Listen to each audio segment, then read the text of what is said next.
Dear colleagues and friends, members of ICMA, I am Paul Gatt, President of UDITE. I was invited by Mr. Peter R. to provide you with an update on the developments taking place in Europe with regards to the COVID-19 pandemic, which created an unprecedented situation for virtually all of Europe's citizens, territories and union. Allow me to start off with my own country, Malta. With 440,000 inhabitants, Malta is the smallest European country. There are 68 local councils with very limited resources. When the pandemic broke out, our key workers, our staff, were scared. Some were considered vulnerable, some had to take care of their kids at home. As chief executives, we encouraged them and motivated them to continue providing the best services to our communities. Our staff now take pride of the fact that they are considered key workers. We raised up to the challenge to immediately make the necessary arrangements to first and foremost safeguard the well-being of our staff, our community, and in setting up IT systems to be able to work remotely. We had councillors and members of the community getting together to contact vulnerable people and help them out in shopping and any errands they might need.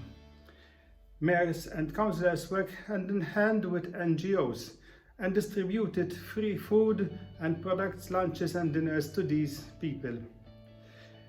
The Maltese people responded well to the health authorities' pleas. Although we had no lockdowns, precautionary measures hit the economy quite hard and people did suffer. The country has now entered the phase of the confinement. Like all other European countries, ports and airports in Malta will be opened on the 1st of July, but we need to prepare ourselves for possible outbreak of this pandemic come September and May. On a European level, many felt that the EU was a bit slow at the beginning. It left a bit of a vacuum. This pandemic hit the world by storm and different countries had to adjust and respond according to their own resources, whilst doing their best not to have their health services being overwhelmed. Borders closed to contain the spread as much as possible. Local authorities have been considered frontliners in the service provision, as they are much closer to their people. This despite facing huge shortfalls in revenue due to general economic slowdown.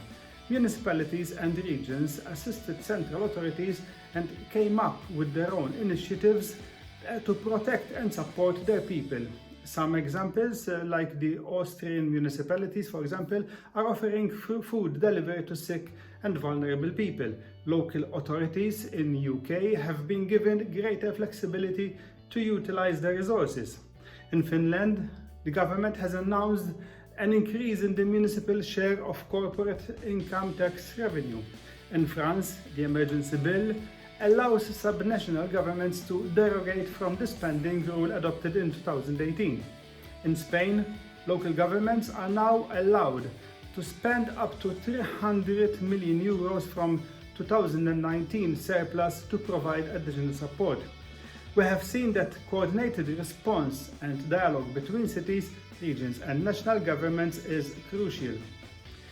As a federation, UDITE welcomes the coronavirus response initiative and the other schemes that the European Commission has brought out in recent weeks. This helped in no small way countries in such difficult times. In the meantime, UDITE urges the Commission to consider extraordinary measures for 2021 to ensure continuity of response to the economic and social challenges that are only beginning to emerge. We need to strategically plan the recovery, revitalizing the economy and getting back on a path of sustainable growth. We could go on and on, but allow me to state that I feel privileged addressing you. Whether part of UDITE or not, we consider you all colleagues forming part of this large family of local authority chief executives. UDITE is always willing to work closely with ICMA, and so don't hesitate to reach out to us. I urge you to check out our website udite.eu, which is full of information and regular updates on current issues such as the COVID pandemic. Finally, I would like to express my heartfelt thanks to you all for the services you are providing to your respective communities. Thank you, and thank you.